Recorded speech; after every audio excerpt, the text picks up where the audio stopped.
What if one ordinary flight became the moment your dignity was stripped away? Picture yourself sitting in the seat you earned, looking forward to a quiet journey. Then, without warning, you're told to leave treated as if you don't belong, while others watch in silence. That's what happened to Clara Johnson, the proud mother of a black CEO, when Aurora Airways staff removed her from first class in front of everyone. Now, imagine, would you have swallowed the humiliation to avoid conflict? Or would you have held your ground, no matter the cost? And if you were her son, David Johnson, the CEO of the very airline where this unfolded, would you protect the company's image, or risk everything to defend your mother's dignity? This is not just about a seat on a plane. It's about a question each of us must answer when respect is denied. Will we stay silent, or will we choose to stand tall? Clara's choice didn't just defend herself. It shook an entire industry. If this story stirs something in you, please like, share, and subscribe so more people can reflect on it. The air inside Chicago O'Hare International Airport buzzed with its usual rhythm, rolling suitcases clattering against the polished floor, boarding announcements echoing overhead, and hurried footsteps rushing past. In the middle of all that noise, Clara Johnson walked slowly, each step steady, deliberate, almost serene. She was dressed simply.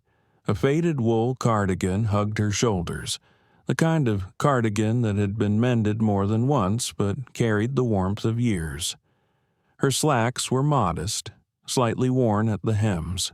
In her hand she carried a small leather-bound Bible, its edges frayed, pages yellowed by time and love. Around her wrist, a silver bracelet glimmered faintly under the fluorescent lights, her late husband's gift, worn every single day since he passed. Clara didn't look like the kind of passenger who usually drifted toward the first-class gate. She knew that. She had lived long enough to recognize the silent language of wealth, of status, of privilege. But this morning she had chosen not to hide, not to step back into the shadows of modesty. She had chosen to board Aurora Airways Flight 227 from Chicago to Washington, D.C., in the seat her son had purchased for her first class, Seat 3A. Her heart beat slowly but firmly as she approached the gate. People glanced up from their phones. Some eyes lingered longer than others, curiosity flickering like a match. A woman in a tailored blazer clutched her designer bag closer. A man in an expensive suit looked once at Clara, then away, as though embarrassed by his own thought. The boarding announcement rang out clearly: Aurora Airways Flight 227 to Washington, D.C. We now invite our first-class passengers to board. Clara inhaled deeply, the way she often did before speaking to her students in her years as a schoolteacher. With a soft smile, she stepped forward, ticket in hand. The gate agent scanned her pass without hesitation and nodded politely. No one here knew she was the mother of David Johnson, the powerful black CEO of Aurora Airways, and Clara preferred it that way. She didn't need status to justify her place. She had lived her whole life without it. But the moment she walked down the jet bridge, she could already sense what was coming. Inside the aircraft, the first-class cabin glowed with muted luxury cream-colored leather seats, polished wood paneling, a faint trace of expensive cologne lingering in the air. Clara paused to read her ticket again. Seat 3A. She found it easily, tucked near the window, and placed her small bag beneath the seat in front of her. She touched the armrest gently, as if reassuring herself that she belonged there. That was when she felt it. The weight of eyes. Margaret, the lead flight attendant, stood near the galley. She was tall, her uniform pressed to perfection, her blonde hair pulled back so tightly that her expression seemed permanently sharp. Her gaze landed on Clara, and for a split second it softened into confusion. Then it hardened again into something else, skepticism, suspicion. Behind her, Brian, another attendant, whispered low enough that most passengers wouldn't hear. But Clara did. "Are you sure she's supposed to be here?" Margaret tilted her head just slightly, lips pressed into a thin line. "We'll check," she murmured back. A younger attendant named Sophie stood nearby, her posture uncertain. She glanced at Clara, then back at her colleagues. Her face revealed hesitation, the kind of unease that comes from knowing something is wrong but lacking the courage to stop it. Clara opened her Bible quietly, turning to a well-worn psalm. She had taught herself over the years to seek calm in words, to let Scripture soften the blows of the world. Yet she could not ignore the laughter quiet, muffled from Brian as he continued whispering with Margaret. From the corner of her eye, Clara noticed a businessman across the aisle shifting uncomfortably in his seat. He knew what was happening. Others did, too. But silence is a powerful accomplice. No one spoke. Clara's heart tightened. She had faced looks like these before in grocery stores, at banks, even in the quiet pews of church. Looks that said you don't belong here. She was used to swallowing the sting, to carrying it quietly, but something about this cabin felt heavier. It wasn't just the first-class luxury. It was the certainty with which people believed she was out of place. Her fingers pressed against the bracelet on her wrist. She thought of her husband, gone now, but still the anchor of her strength. She thought of David, her son, who had risen from those same whispered doubts and locked doors to become one of the most powerful men in American business. He had bought her this ticket because he believed she deserved it, because he believed she belonged anywhere. But the staff in front of her did not see that truth. They only saw an elderly black woman in worn clothes. Brian walked toward her now, his smile practiced, polished, but hollow. "Ma'am," he said softly, though his tone dripped with condescension, "could I see your boarding pass again, just to make sure everything is in order?" Clara lifted her eyes slowly, meeting his gaze. She had learned long ago not to let people strip away her dignity without a fight. She held up the ticket calmly. "This is my seat, 3A." Brian studied the ticket longer than necessary, frowning faintly, as though searching for an error that wasn't there. "Are you sure there hasn't been some kind of upgrade mistake?" Clara's chest rose with a slow breath. She didn't answer right away. Instead, she looked past him, out the window, at the tarmac glistening under the early morning sun. When she finally spoke, her voice was gentle but unshakable.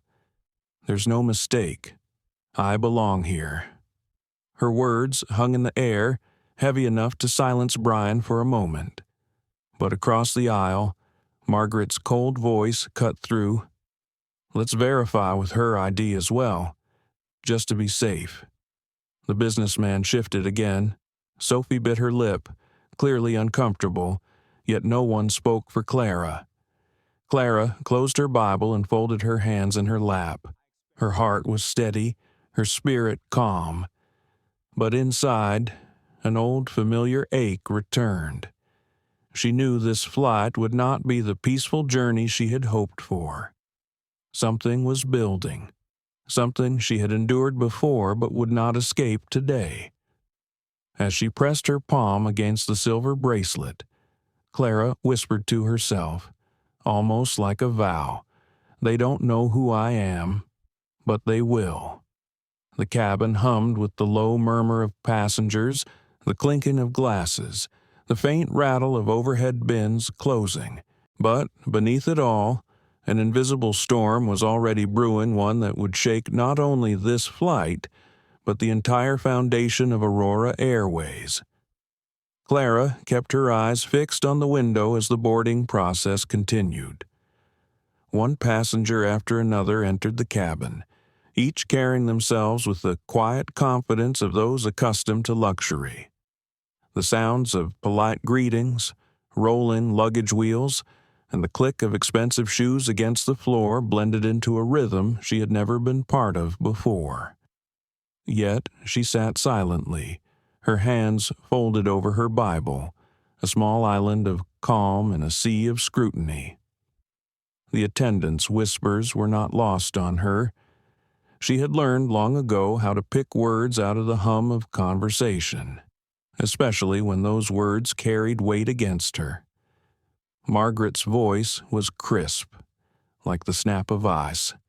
Brian's was mocking, tinged with disbelief.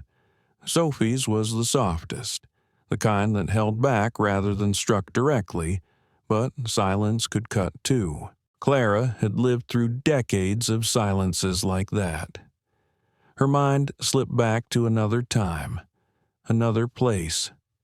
She was in her early 20s, newly married, standing with her husband at the counter of a bank in Alabama. They had gone to open their first joint account, their hands clasped with nervous excitement. The banker had smiled politely, but his eyes flicked over them with the same question that Margaret's held now. "Do you really belong here?" It was the same look that had followed her when she applied for teaching jobs, when she tried to rent an apartment, even when she walked into certain grocery stores. Always that question, always that doubt. Clara had carried those memories like stones in her pockets, heavy, but never enough to sink her spirit. And today, as she sat in seat 3A of Aurora Airways, she felt the same stone pressing down again. She adjusted the bracelet on her wrist, remembering her husband's words on the day he gave it to her. This is a reminder. No matter where you go, you carry dignity with you. They can't take that away. A tall man in a navy suit brushed past her seat, pausing to place his briefcase overhead. He glanced at Clara quickly, his brow furrowed, then turned away. Another woman, draped in jewelry that sparkled under the cabin lights, gave Clara a slow once-over before settling into her seat with a faint smirk. These gestures weren't loud, but they were sharp enough to pierce. Margaret walked by again, her clipboard in hand. Her heels clicked decisively on the floor. She stopped briefly near Clara's seat, her smile thin, professional, but distant. "We'll be departing shortly," she said to no one in particular, but her gaze lingered on Clara longer than necessary. Clara nodded once, calm and steady. Inside, though, she felt a storm gathering. She had promised herself she wouldn't shrink. Not this time. Not in front of them. Sophie approached timidly, carrying a tray of pre-flight drinks. "Would you like some water?" "Ma'am," she asked. Her voice was soft, and for the first time, Clara felt a hint of genuine kindness. She accepted the glass with a small smile. "Thank you, dear," Clara said gently. Sophie hesitated as if she wanted to say something more. But then Margaret called her name sharply from the galley, and the moment passed. Sophie retreated quickly, her shoulders tight with tension. The intercom crackled, announcing final boarding. Clara's eyes drifted shut briefly, her thoughts moving to her son. David had insisted on buying her the first-class ticket. "Mom, you deserve this. You've worked your whole life and sacrificed so much. Let me give you this one thing." She had resisted at first, but he wouldn't hear it. She remembered the pride in his eyes, the way he had hugged her at the airport drop-off. "Text me when you land," he had said firmly, like the protective son he had always been. Clara smiled faintly at the memory, though it tightened with worry. David didn't know how the world could still treat someone like her. Not fully. He had climbed so high that people bowed in his presence, forgetting, or maybe never knowing, the barriers he had broken to get there.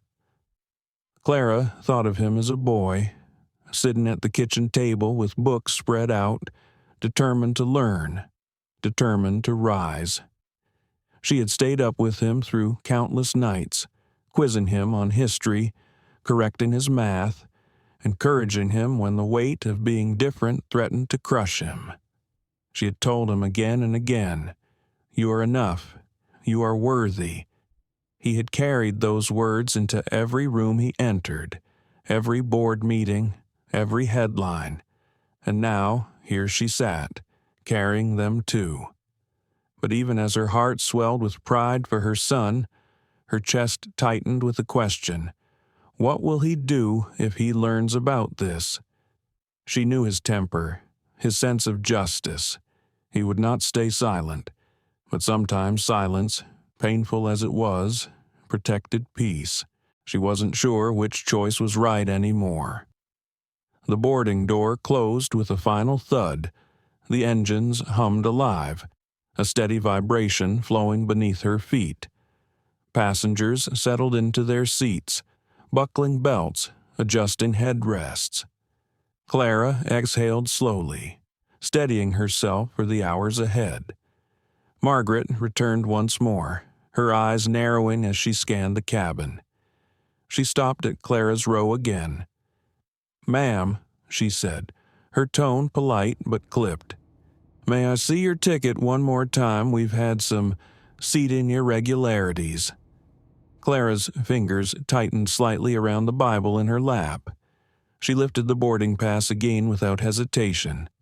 "It says 3A. That's me." Margaret examined it with a faint frown, then returned it with a curt nod. But she didn't walk away. "Just so you know," she added in a voice meant to carry beyond Clara's seat, "first class is reserved for our premium guests. We want to make sure all passengers are comfortable." The businessman across the aisle shifted again, clearly uneasy. A murmur rippled faintly through the rows. Clara felt her cheeks burn, but she held Margaret's gaze with quiet defiance. "I am comfortable," she replied softly, yet firmly. "Are you for a moment?" Silence blanketed the space. Margaret blinked, her composure faltering just slightly, before she straightened again and walked away. Brian smirked as he followed behind her. Sophie kept her head down. Clara turned back to the window, her reflection staring back at her in the glass. Wrinkles lined her face, carved by years of endurance, but her eyes still burned with life. She touched the bracelet again, whispering under her breath, "I belong here, no matter what they say."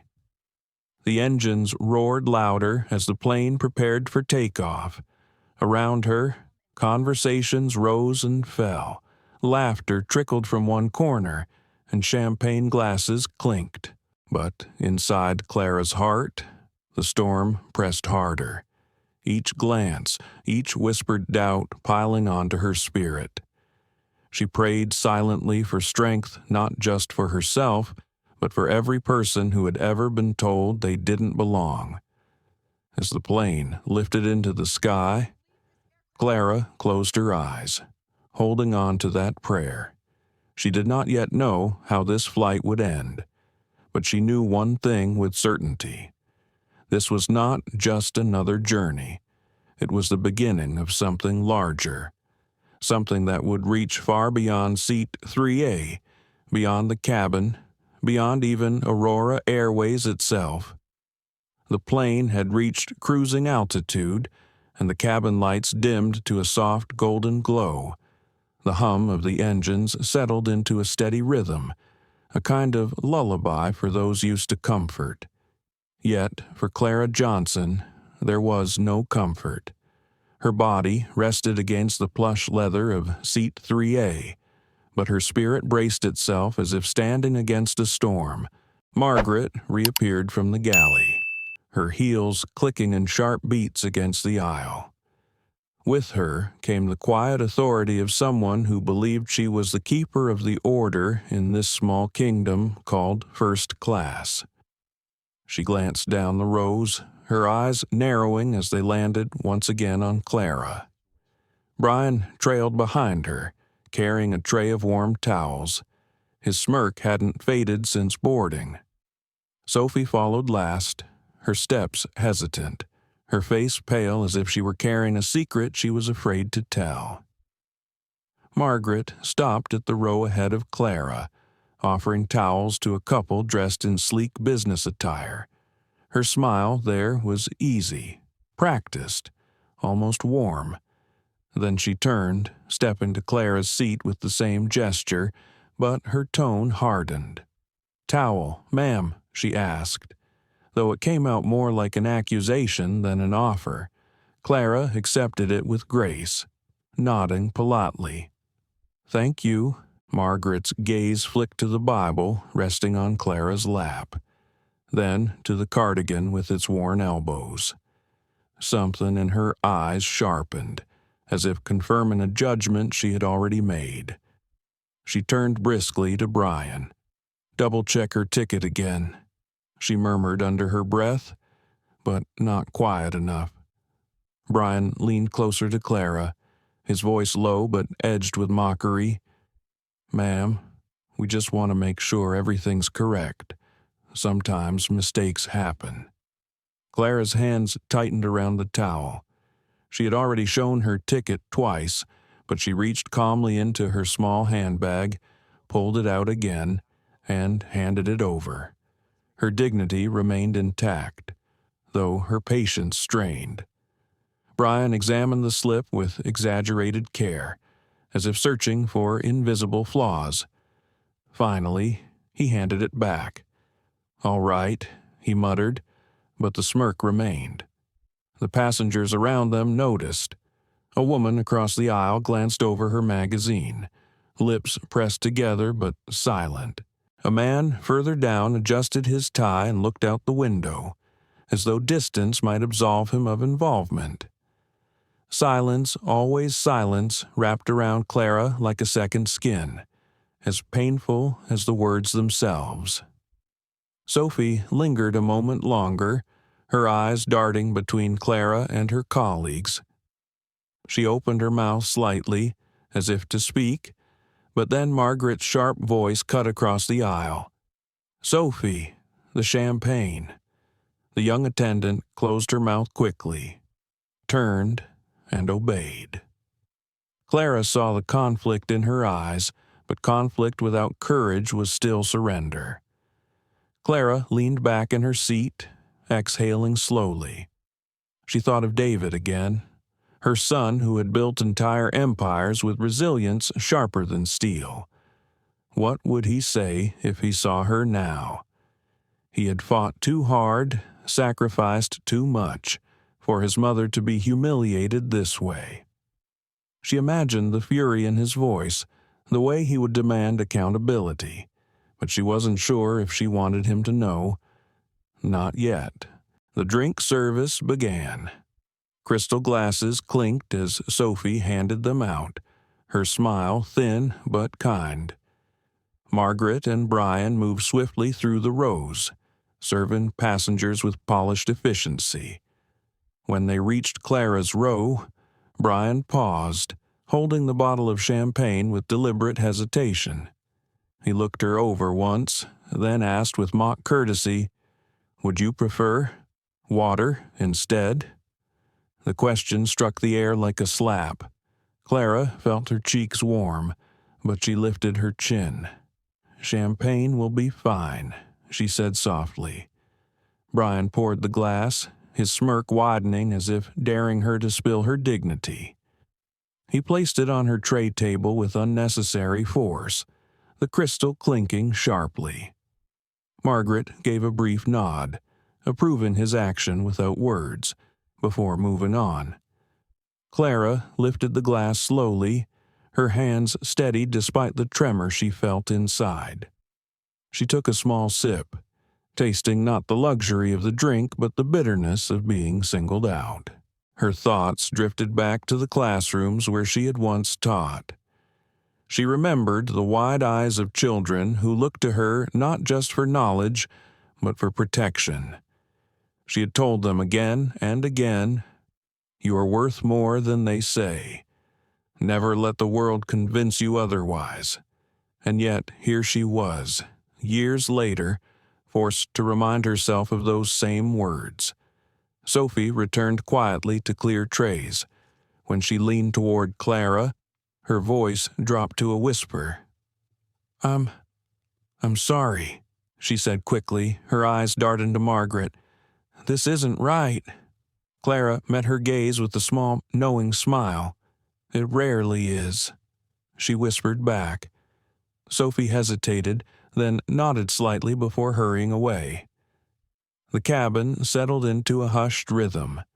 Passengers reclined, some dozed, some worked on laptops.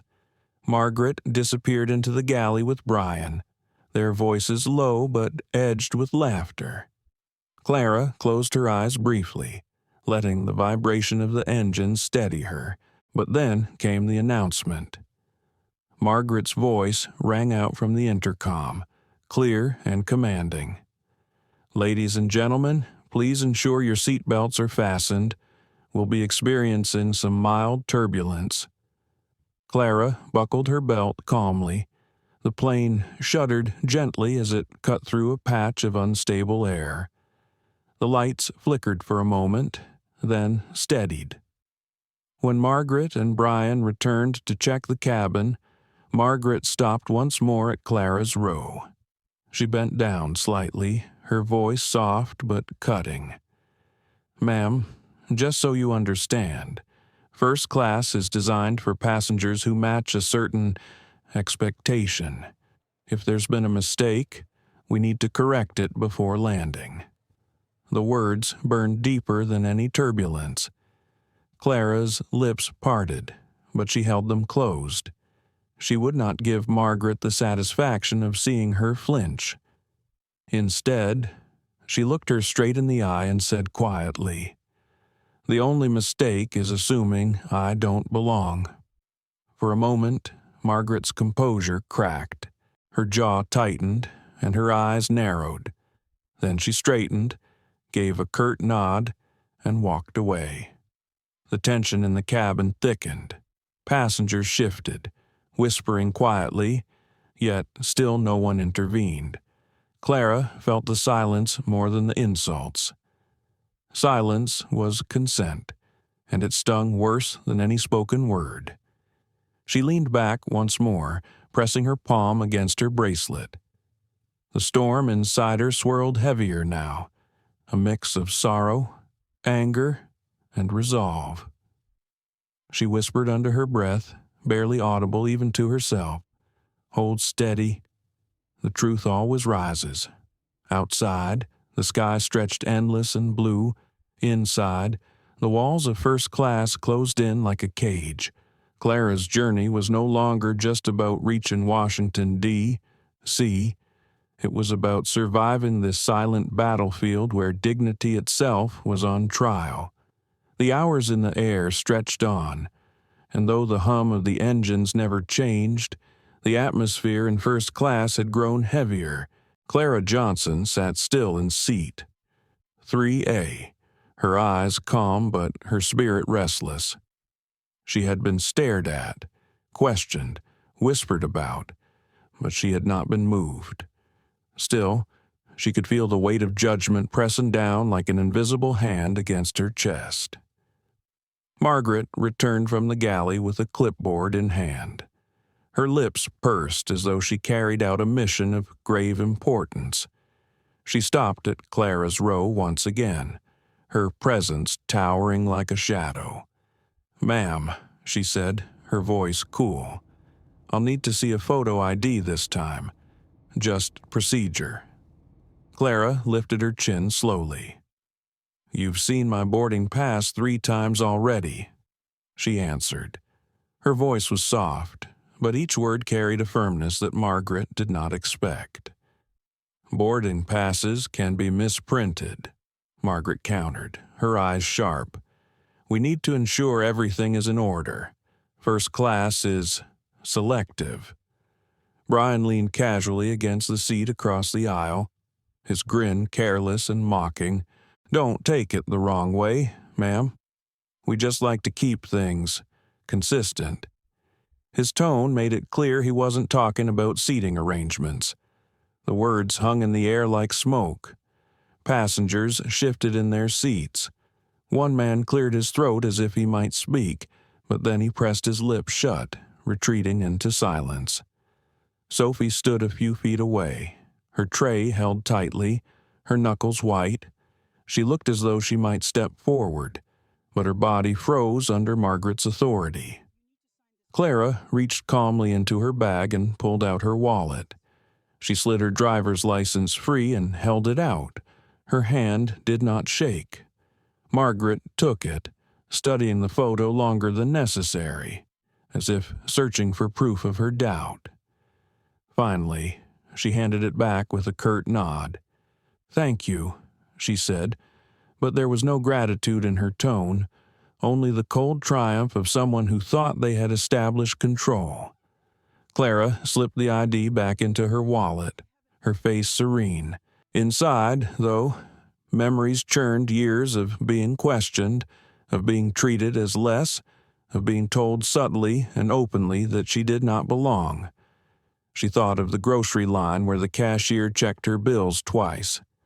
She thought of the hotel lobby where the receptionist assumed she was a maid instead of a guest.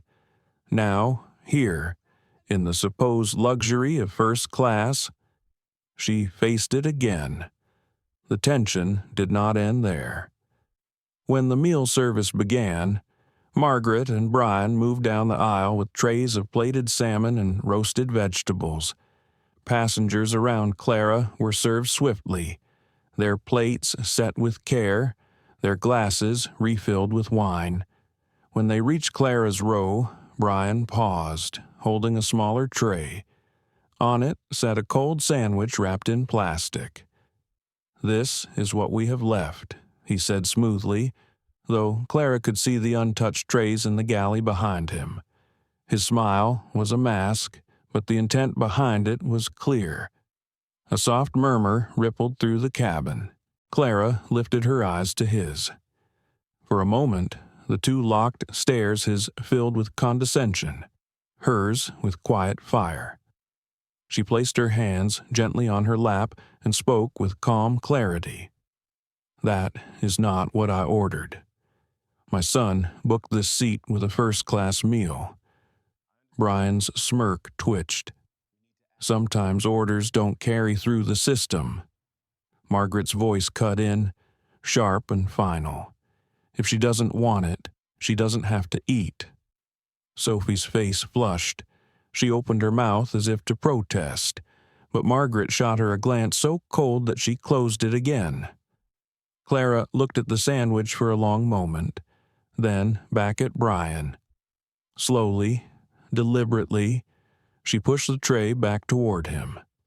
"I will not be shamed into accepting less than what I deserve," she said softly.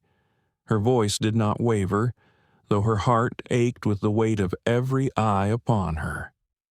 The businessman across the aisle finally shifted, clearing his throat. "She's right," he muttered. "This doesn't seem fair." But his voice was low, hesitant, barely audible, as though afraid of making himself part of the storm. No one else spoke. Margaret straightened, her smile tight. "We'll resolve this after landing," she said firmly, before moving on. The silence that followed was worse than any insult. Clara sat with her hands folded, her dignity intact, but her body heavy with the sting of humiliation. She could feel the heat of judgment pressing from all sides, not only from the crew, but from the passengers who chose their silence over justice. She had told herself to be calm, to endure, but even she could not deny that something inside her cracked in that moment.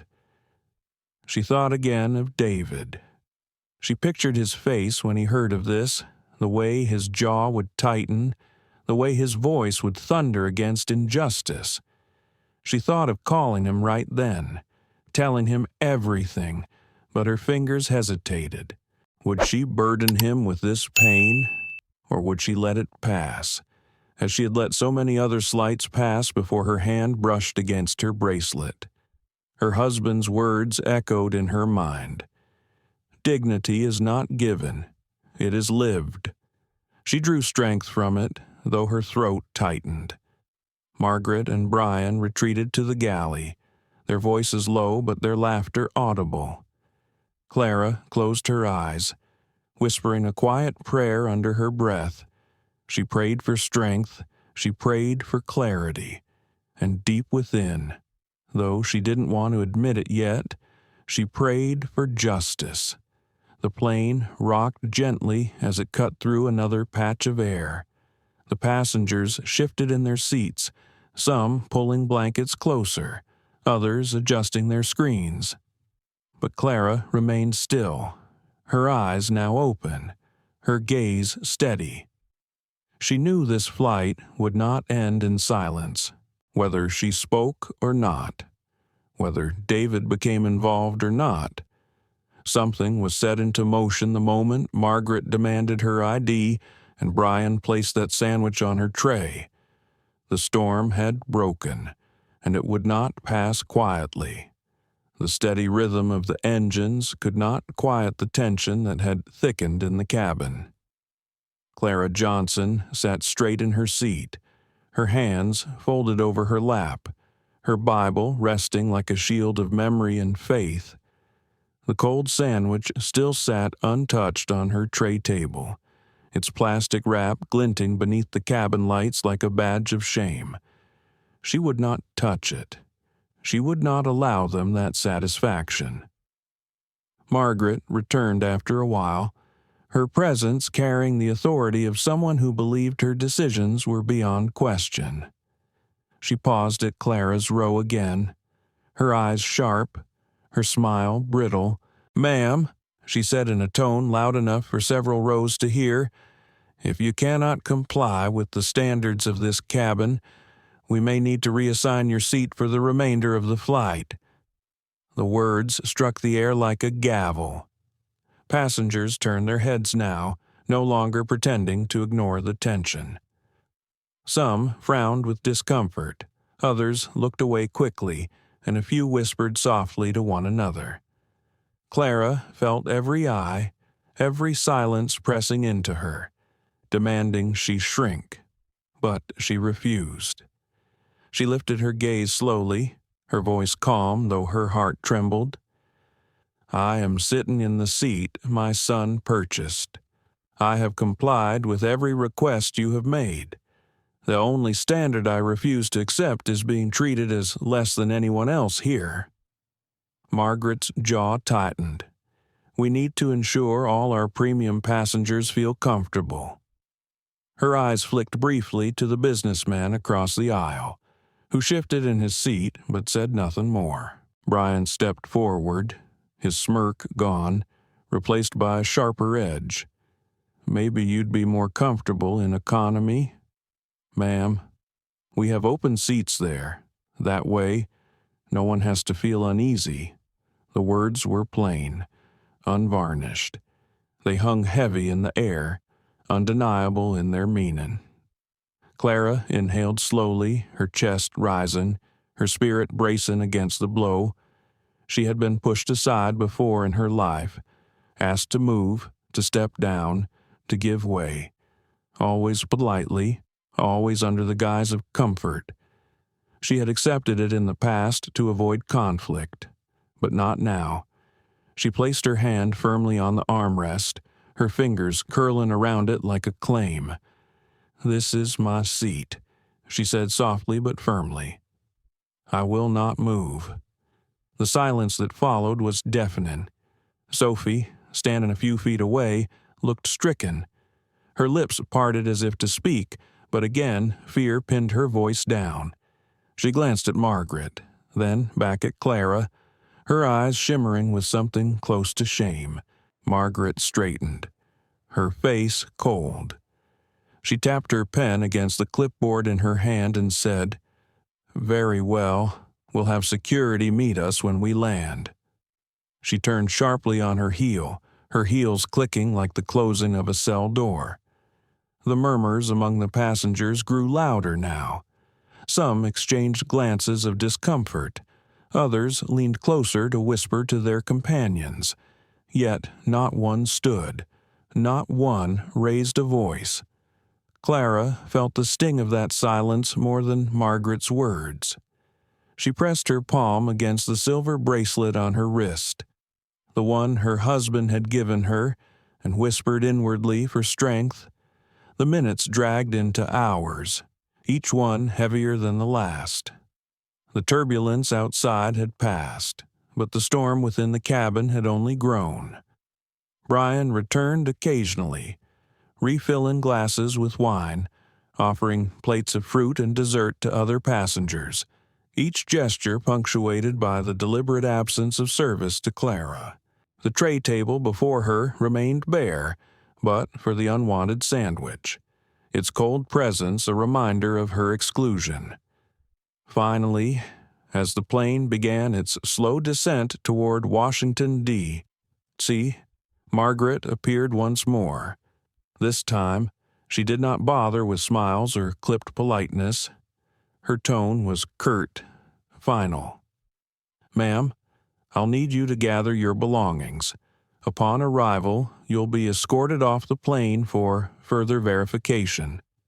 Gasps rose from a few passengers. The businessman across the aisle shifted again, his face tight with discomfort. At last, he spoke, though his words wavered. "Is that really necessary? She hasn't done anything wrong." Margaret's eyes flicked to him briefly, cool and dismissive. "Sir, we're following procedure, for the safety and comfort of all passengers." Clara's hands trembled slightly as she reached for her bag, not with fear, but with the heaviness of humiliation. She felt the stares drilling into her back, the whispers swirling like smoke. She rose slowly, her movements measured, her dignity intact even as the weight of the moment threatened to crush her.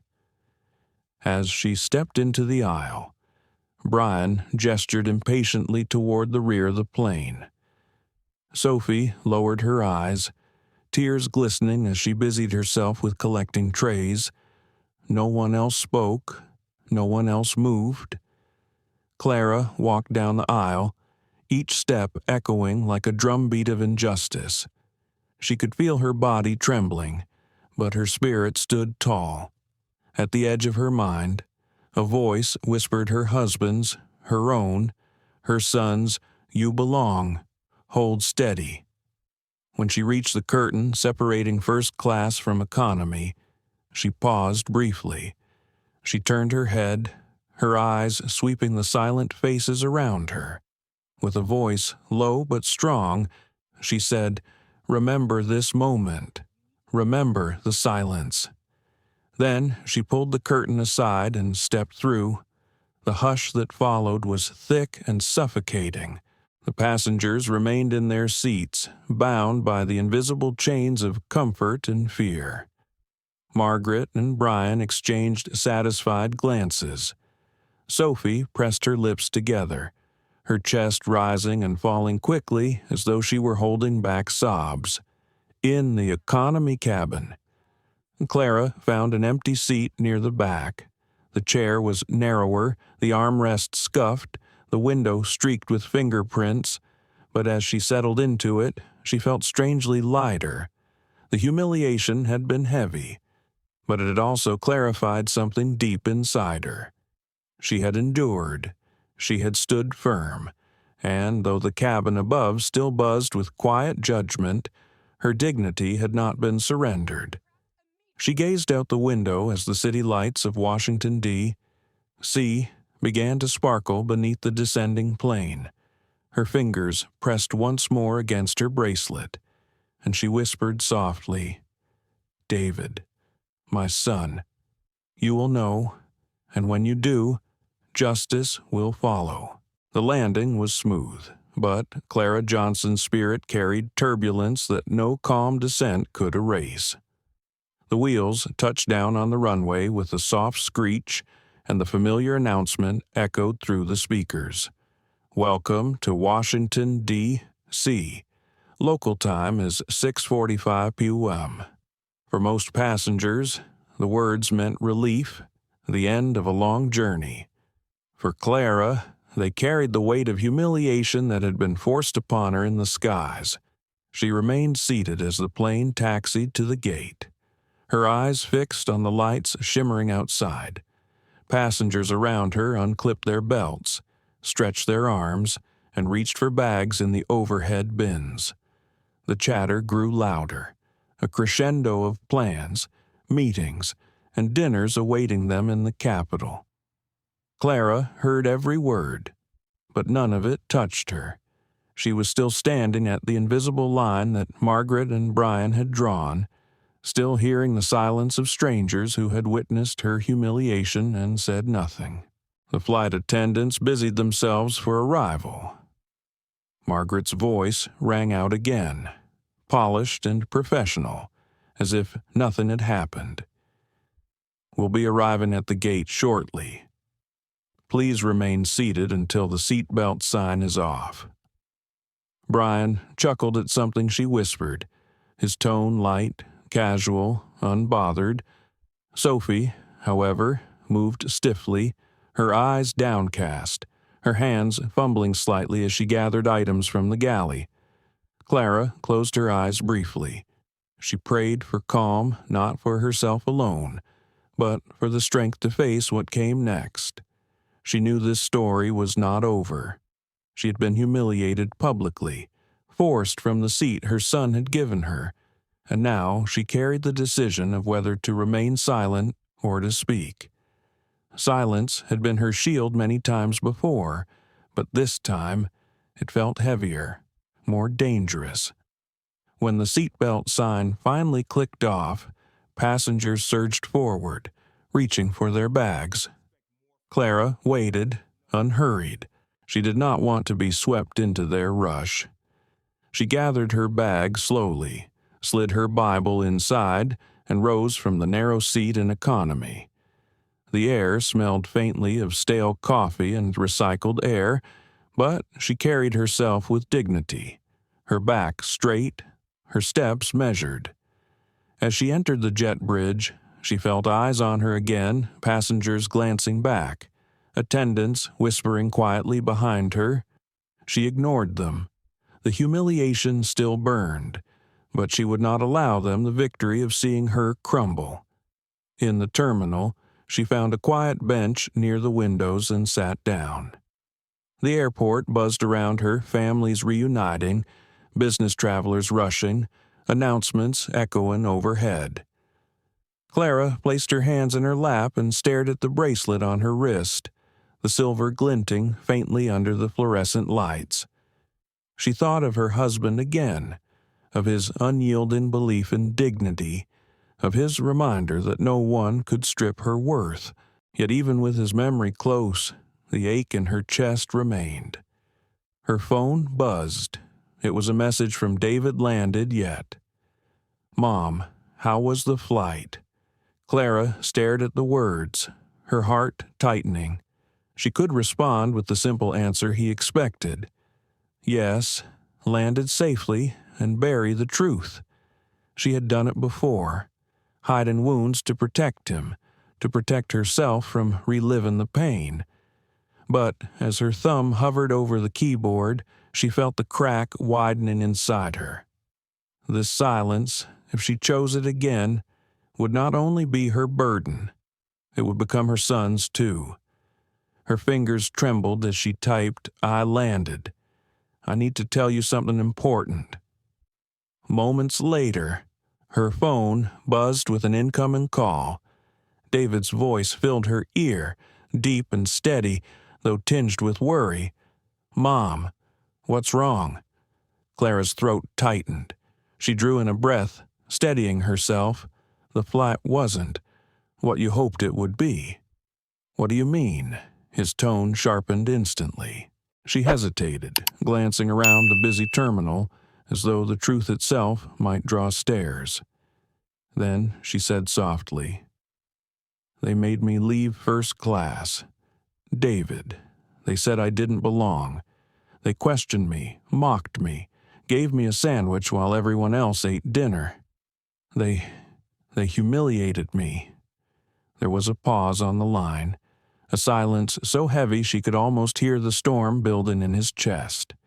When he spoke again, his voice was low, controlled, but edged with fire. Who did this? David know Mom?" Who? Clara's eyes burned. She pressed a hand to her bracelet, as though it could ground her. The lead attendant, a man named Brian, a young woman named Sophie, though she looked like she wanted to help, but no one stopped it. David, not one person. David's breath came hard through the phone, each inhale sharp, each exhale like thunder held back. "You shouldn't have gone through that," he said finally. His voice trembled now, not with weakness, but with rage and grief twisted together. "You shouldn't have had to endure that." "I've endured worse," Clara whispered, her voice breaking slightly.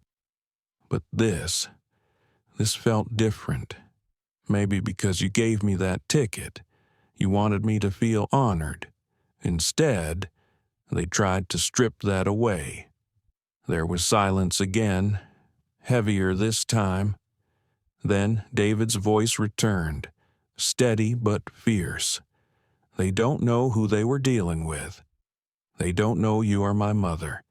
And they don't know that Aurora Airways is not just an airline, it is mine. I will not let this stand." Clara's chest tightened. She had known this was coming. She heard the storm she had feared and hoped for in his words. "David, listen to me," she said firmly. "Don't let anger guide you. Don't just punish them because of me. This isn't about revenge. It's about something bigger." "Do you understand?" David inhaled sharply. "Mom, they dragged you out of first class. They mocked you. They humiliated you in front of everyone. How do I not take that personally because it isn't just me?" Clara answered softly. "If you fire them and move on, what changes? Nothing. But if you expose what happened, not just tonight, but every time something like this happens, you can change the system. That is what matters. Not revenge, justice." David's voice was quiet now, but beneath it lay the power of a man who had built his life on breaking barriers.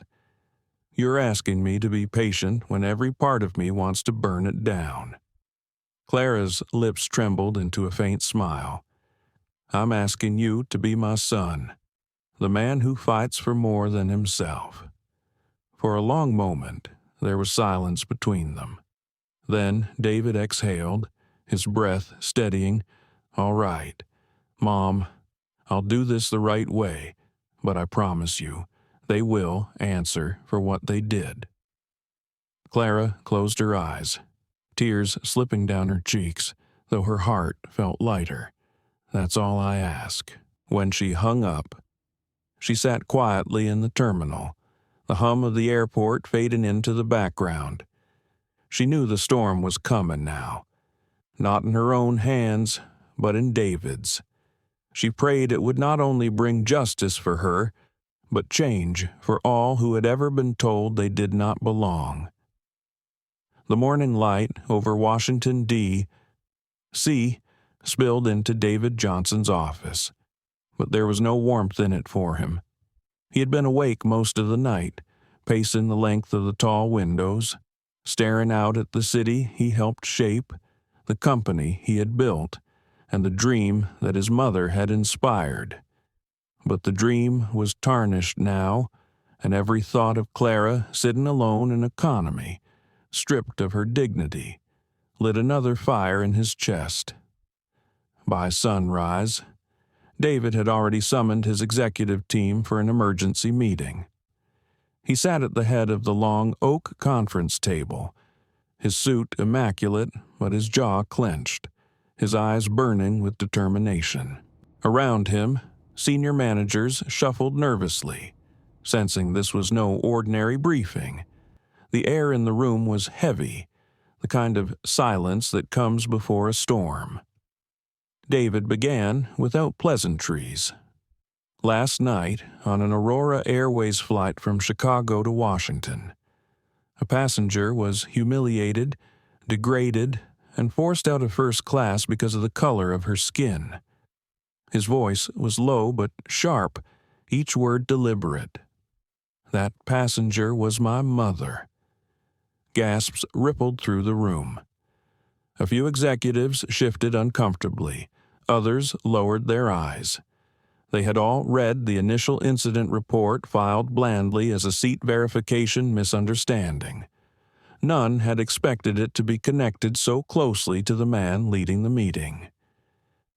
David let the silence hang for a beat before continuing. But this is not about me. This is not about my mother alone. This is about every single person who has ever been told they don't belong, who has been treated as less than because of prejudice disguised as procedure. He lifted a file from the table, thick with papers Clara had compiled overnight. These are records of similar complaints over the past year, almost all minimized, dismissed, or buried as clerical errors. This isn't an isolated mistake. It's a pattern. The executives exchanged uneasy glances. Some looked shocked, others seemed defensive, their lips tight, as though bracing for blame. David's voice cut through their discomfort. We built Aurora Airways to stand for something more than profit. We promised dignity, equality, respect. But we've failed, and now the world will know unless we change not tomorrow, not next year, but now. The weight of his words settled over the room. A senior director, Mr. Harris, cleared his throat nervously. Mr.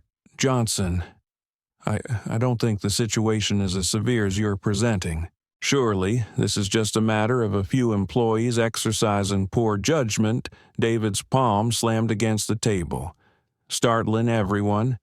His control rarely snapped, but tonight's fury bled through. Do not minimize this. Do not stand here and tell me this is about a few employees.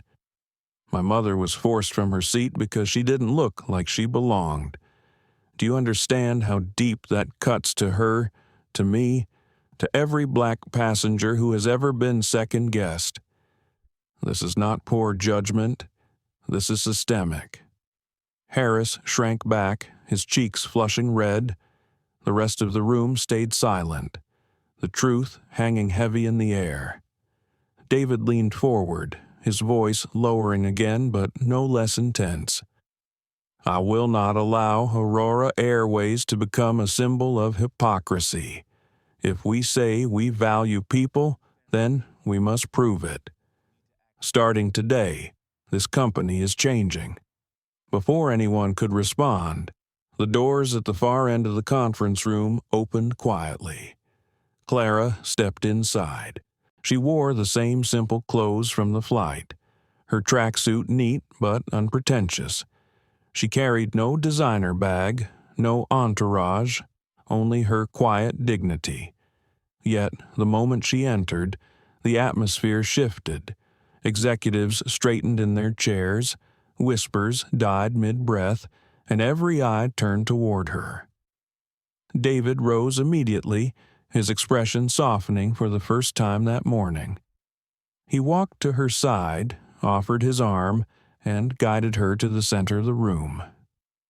"This is my mother, Clara Johnson," he announced, his voice filled with pride. "The woman whose strength built the foundation of everything I stand for, and the woman our employees treated like she was nothing." Clara's gaze swept across the faces in the room. She was not angry, not loud, but the weight of her silence was more powerful than any shout. Finally, she spoke, her voice steady, calm, and deeply human. "I am not here to shame anyone. I am here because what happened to me has happened to too many others, and most of them never get a chance to sit in a room like this and speak their truth." Her words were simple, but the effect was profound. Executives who had entered defensive now sat frozen, some swallowing hard, others unable to meet her eyes. Clara continued, her voice gaining quiet strength. "When I boarded that plane, I carried with me only a boarding pass and the memory of my late husband, who always told me that dignity is not given, it is lived. Yet in that cabin, I was told my dignity didn't matter, not because of rules, not because of mistakes, but because of who I am and how I look." A young manager at the far end of the table shifted uncomfortably, his eyes glistening. Clara saw it, but pressed on. "You can fire the crew, yes, you can punish individuals, but until you change the culture that allowed them to believe their behavior was acceptable, nothing will change." David watched his mother, his chest tightening with both sorrow and pride. He knew every word she spoke was not just for herself, but for all the silenced voices she carried with her. Clara placed the file of documents on the table, sliding it toward the executives. "These are not numbers. They are people. People who paid for a seat, who paid for dignity, and were denied both. If Aurora Airways is to mean anything, it must mean that no one, no matter how they look or dress, will ever be told again, 'You don't belong.'" The silence that followed was unlike before. It was not defensive now, but reflective, heavy with shame and realization. Some executives shifted, their shoulders sinking as though the truth had finally pierced them. David stepped forward, picking up where his mother left off. "This is not just about an apology. This is about transformation, starting immediately. Every single employee of Aurora Airways will undergo comprehensive training on bias, respect, and cultural awareness. This will not be a box to check. This will be the foundation of our work." He turned to the head of Human Resources.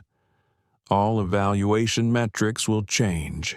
Respect for passengers will weigh as heavily as technical performance. Discrimination, explicit or implicit, will be grounds for termination." His gaze shifted to the corner where Margaret, Brian, and Sophie now sat brought in late, unaware of what awaited them.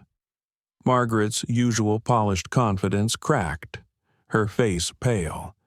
Brian looked defiant at first, but sweat beaded at his temple. Sophie's eyes were wide, guilt and relief mingling as if she had long awaited this reckoning. David's voice dropped into something colder, sharper. "As for the crew involved in this incident, you are not dismissed. Not yet. Instead, you will serve the next 3 months exclusively in economy, working under supervision. You will confront the very people you dismissed, ignored, or looked down on. You will learn respect not from training slides but from lived experience." Margaret's lips parted, as if to argue, but the words died in her throat. Brian shifted uncomfortably, muttering under his breath. Sophie lowered her head, tears brimming at the edges of her eyes. Clara looked at them, her gaze soft but unwavering. "This is not meant to destroy you. It is meant to teach you. I pray you find in it the lesson you denied me that night, the lesson of empathy." The room was silent again, but this time it felt different. The storm had broken, not with rage alone, but with truth, and everyone present knew there would be no returning to the way things were. News traveled faster than even David Johnson had anticipated. By the afternoon, following Clara's quiet but devastating testimony in the boardroom, the story had already escaped the confines of Aurora Airways headquarters and spread across the city. A leaked memo from an anonymous staffer, coupled with whispers from passengers who had witnessed the flight, began to build momentum online. On social media, hashtags erupted, "Here she belongs," "Aurora Accountability," and, most prominently, Seat 3A. People shared their own stories: Black travelers, immigrants, women in business suits, men in work uniforms, all recalling moments when they had been doubted, questioned, or humiliated for daring to sit where others thought they didn't belong. Clara's ordeal became a mirror in which thousands recognized their own scars. In the Johnson household, Clara sat at the kitchen table with her cup of tea cooling beside her. She wasn't on Twitter or Facebook. She never had much interest in screens. But she saw the ripple effect in the calls and messages flooding David's phone, in the journalists already camping outside the building, in the way neighbors knocked on the door, not just to offer sympathy, but to say, "Thank you. You spoke for us." David entered the kitchen, his tie loosened, his eyes tired but alight with determination. "Mom," he said, placing his phone on the table, "you've started something bigger than even I imagined." Clara raised her brow gently. "I didn't start it, son. I only lived it. Others are speaking because they've lived it too." She stirred her tea, the spoon clinking softly against the porcelain. But now the question is, will they be heard? Or will their voices fade once the news cycle moves on? David sat opposite her, leaning forward, his elbows on the table. "That's why we can't let it fade. We need to capture this moment. Channel it. Aurora Airways has to be more than an airline. It has to be a symbol. If we can change here, it can ripple across the entire industry." Clara studied him for a long moment. His words carried the fire of ambition, the same fire she'd seen in him as a boy bent over his books, but she also heard the danger of pride, of moving too quickly. "Be careful. David, change built on fury alone burns out. Change built on truth endures." He nodded slowly, taking her words in as he always did. Meanwhile, across town, Margaret and Brian sat in a small HR office, stripped of their crisp uniforms and forced into plain clothes for their reassignment. Brian paced the room angrily, his voice rising. "This is ridiculous. Months in economy, like we're criminals all because of some old woman. Stop." Margaret cut in sharply. Her own pride was wounded, her face pale from the glare of cameras outside the airport when their names began circulating. "Don't call her that. She's not just some old woman. She's the CEO's mother. And she carried herself like someone who couldn't be broken." Margaret sank into a chair, her voice low. "I don't know if I've ever felt so small in my life," Brian scoffed. "Small. She embarrassed us. She turned this into a spectacle. Everyone's against us now." Margaret shook her head. "No, she didn't embarrass us. We embarrassed ourselves." Across the room, Sophie sat quietly, her hands folded tightly in her lap. She hadn't spoken since the disciplinary hearing. But now, her voice broke through, trembling but clear. "I could have stopped it. I could have said something, but I didn't. And now, everyone knows I didn't." Margaret looked at her, surprised by the vulnerability. For the first time, a flicker of guilt cracked her own defensiveness. Brian only rolled his eyes and turned away. Back at Aurora's headquarters, David convened a press conference. Cameras flashed, microphones crowded the podium, and journalists leaned forward, eager for his statement. He stood tall, his voice steady, his message simple. "What happened to my mother is unacceptable. But this is not about one person, one crew, or one flight. This is about every passenger who has been treated with less than the respect they deserve. Aurora Airways will not hide from this. We will lead the industry into change." He laid out the reforms, mandatory training, structural shifts in evaluation, direct accountability channels for passengers. But what captured the world's attention was not the policy it was when Clara stepped forward beside him. She did not speak long, but her presence was enough. "This is not just my story," she said softly into the microphone. "It is the story of many. If you have ever been told you don't belong, know this you do, and your dignity is not theirs to give or take." The room erupted with applause. The clip spread instantly, replayed on evening news, shared across social media. People who had never heard of Clara Johnson now spoke her name as though she were family. That evening, David returned home, his shoulders heavy but his spirit burning. He found Clara in her armchair, knitting quietly, the television muted. "You realize," he said with a faint smile, "they're calling you the voice of my seat 3A now." Clara chuckled softly. "I didn't ask for that. I only asked for a seat." "Yes," David said, his smile fading into something more solemn. "But your seat has become everyone's seat. For a while." They sat in silence, the kind that felt full rather than empty.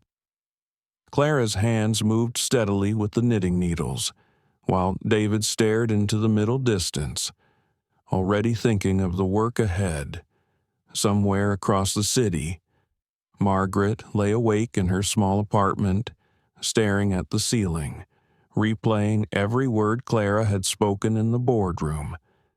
For the first time in years, she felt something unfamiliar shame that cut deeper than fear of losing her job.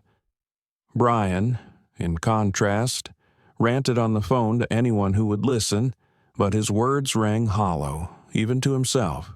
Sophie, sitting alone in her own tiny kitchen, whispered into the quiet, "I'm sorry."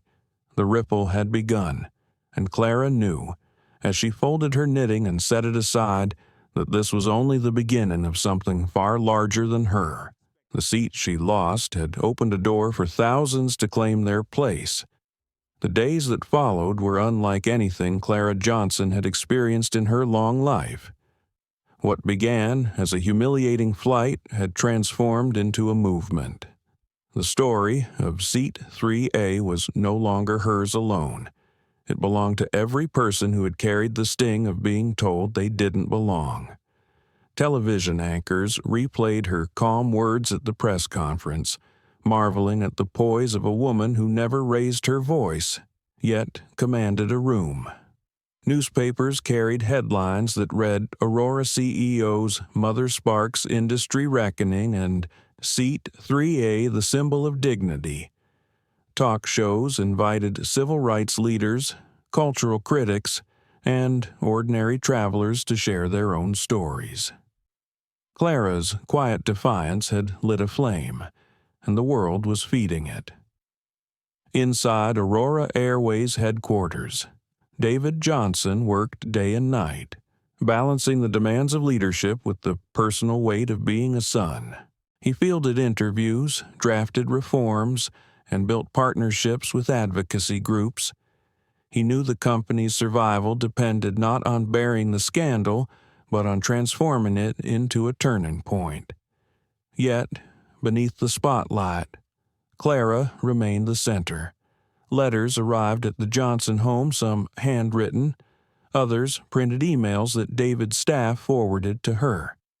She read stories of men turned away from hotel lobbies, women ignored in first-class cabins, families asked to prove their tickets twice. Some letters came from children who wrote, "My grandma went through the same thing, and she never spoke about it until now." Clara read them all, her hands trembling, her heart heavy but also strangely lifted. One evening, as she sat on the porch with David, she handed him a letter written in careful cursive. "This one," she said softly, "reminds me of myself." David read aloud, "Dear Mrs. Johnson, I'm 72 years old. I thought I'd grown used to swallowing my pride, but when I saw you refuse that sandwich, I remembered the little girl I used to be, the one who wanted to sit at the front of the bus but was told to move. You gave her back her courage. Thank you." His voice caught as he finished. Clara placed her hand gently over his.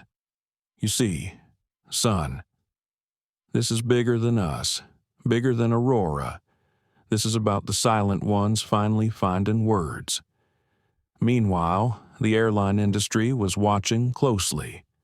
Competitors scrambled to distance themselves, issuing statements about their own commitment to inclusivity. Some launched hasty reviews of their customer service practices, but activists weren't impressed.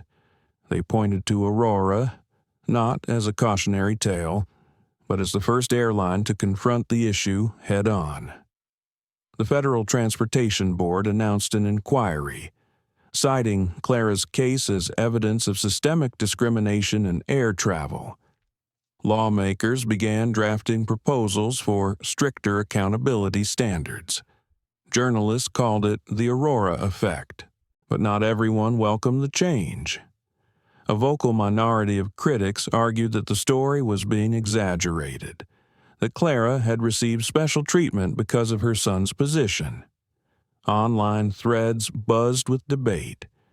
Clara read none of it, but David did, his jaw tightening each time. "They want to twist it. Mom," he said one night, pacing the living room, "they want to make it look like this is about privilege when it's about the opposite." Clara touched his arm gently. "Let them argue. Truth doesn't need to shout to be heard. It stands on its own." Far from the Johnson home, Margaret faced her own storm. Each day in economy was a lesson in humility she had not asked for but could not escape. Passengers were less forgiving there. They complained openly, demanded assistance without the soft filters of wealth or status. For the first time, Margaret found herself without the shield of prestige, standing eye to eye with the very people she had once dismissed. Late one evening, after a grueling shift, she sat alone in the break room, her hands covering her face. Sophie entered quietly, her steps hesitant. For a moment, neither spoke. Then Sophie said softly, "Do you think we deserved this?" Margaret lowered her hands, her face lined with exhaustion. "I don't know about you, but me, yes, I do." Her voice cracked on the last word. Sophie sat beside her, silent. They both knew that something in them had shifted, though neither could name it fully yet. Brian, however, remained defiant. He ranted about unfair punishment, rolled his eyes at passengers' complaints, and mocked the reforms spreading through the company. But even he couldn't ignore the change in the air. Passengers whispered his name, pointing him out as the one from the Waldron Seat 3A flight. The scrutiny followed him everywhere, and though he hid it behind bravado, it gnawed at him in ways he wouldn't admit. For Clara, the weeks unfolded like waves. Each new interview, each new letter, Each new story shared in her name made her feel both burdened and blessed. She never wanted to be a symbol, yet she could not turn away from those who saw hope in her defiance. One night, she sat at her kitchen table with David. The house was quiet except for the ticking of the clock on the wall. "Son," she said softly, "I keep thinking of all the times I stayed silent. Times when your father and I were told to move, to wait, to settle. I thought silence was strength then, but now I wonder if I was wrong." David looked at her, his eyes softening. "You weren't wrong, Mom. Silence kept you safe. Silence raised me. But now it's different. Your voice is safe because others are listening, and you're giving theirs permission to rise." Clara sighed, her gaze drifting to the window. "It's a heavy gift, David. I only pray I carry it well." "You are," he said firmly. "You always have." The next day, Aurora Airways announced a partnership with several civil rights organizations to create a passenger advocacy council. Clara was asked to serve as its honorary chair. At first, she resisted, insisting she was not a politician or a leader. But David reminded her gently, "You've been a leader all your life, just not in the way the world usually measures." She accepted, though with humility, and when she stood before the cameras once again, announcing the council, her words carried the weight of someone who had lived the struggle, not just studied it. "This isn't about me," she told the world. "It's about every seat that should never be taken away again." The ripple had become a tide, and though Clara still woke some mornings with the ache of memory, she also woke with a sense of purpose she hadn't felt in years. The council Clara Johnson had reluctantly agreed to chair quickly became the beating heart of the reforms at Aurora Airways. What began as a symbolic gesture transformed into a real engine for change. Meetings were packed with advocates, lawyers, and passengers whose stories mirrored her own. Clara often sat quietly at the head of the table, listening more than she spoke. But when she did speak, her words carried a moral authority that no executive in the room could match. David watched with quiet awe.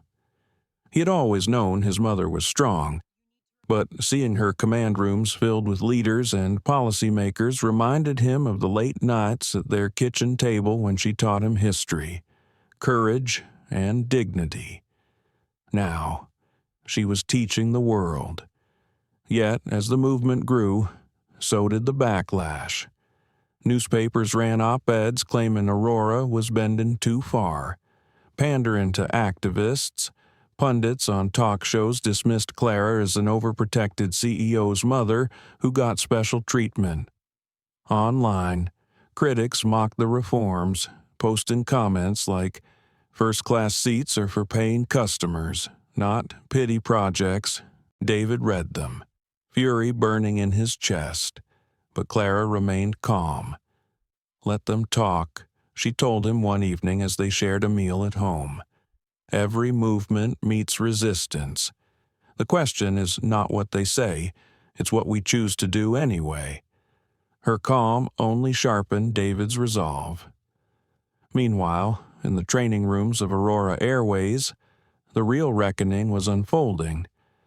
Margaret, once proud and immovable, sat in a row of attendants undergoing cultural sensitivity workshops. She had dreaded the humiliation of it. But as she listened to passengers share their experiences, something in her shifted. She realized that for years she had lived in a bubble of privilege, enforcing rules not out of fairness but out of her own bias. For the first time, she felt the sting of recognition, an admission that maybe Clara had been right. Sophie, sitting 2 seats away, scribbled furiously in her notebook. She wasn't just taking notes for the training. She was writing down her own promise to herself. Never again. She wrote, "Never again will I stay silent."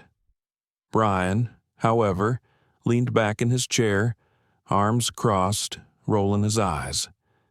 "This is ridiculous," he muttered to anyone who would listen. "We're flight attendants, not social workers. People are too sensitive these days." His defiance grew louder as the weeks went on, and whispers spread that his future at Aurora was dimming quickly. Clara, though she never attended the sessions herself, heard updates through the council. She prayed quietly each night for the crew, not for their downfall, but for their change.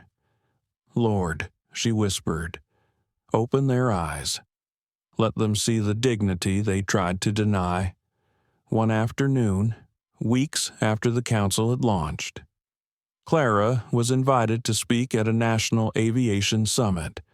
The ballroom was filled with executives from airlines across the country, lawmakers, and reporters.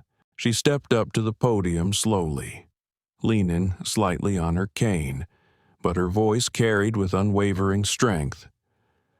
"I am not a politician. I am not a business leader.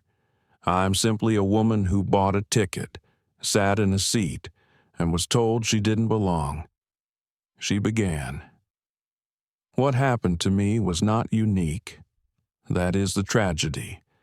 But the fact that we are gathered here today to face it, that is the hope." Her words brought the room to a hush. Some executives shifted uncomfortably, but many nodded, recognizing the truth they could no longer deny.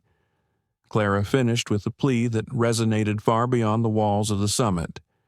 Do not let dignity be a luxury. Let it be the standard. The next morning, headlines declared, "Clara Johnson becomes the moral compass of aviation." Airlines across the nation announced they would adopt reforms similar to Aurora's. The ripple had become a wave, but change always brought conflict. At Aurora headquarters, David faced mounting pressure from shareholders worried about costs, from critics claiming the company was losing focus, and from employees struggling to adapt. Late one evening, he sat in his office, head in his hands, when Clara walked in quietly. "You're carrying too much," she said softly. David looked up, exhaustion etched across his face. "I don't know if I can hold it all. Mom, the reforms, the criticism, the board breathing down my neck.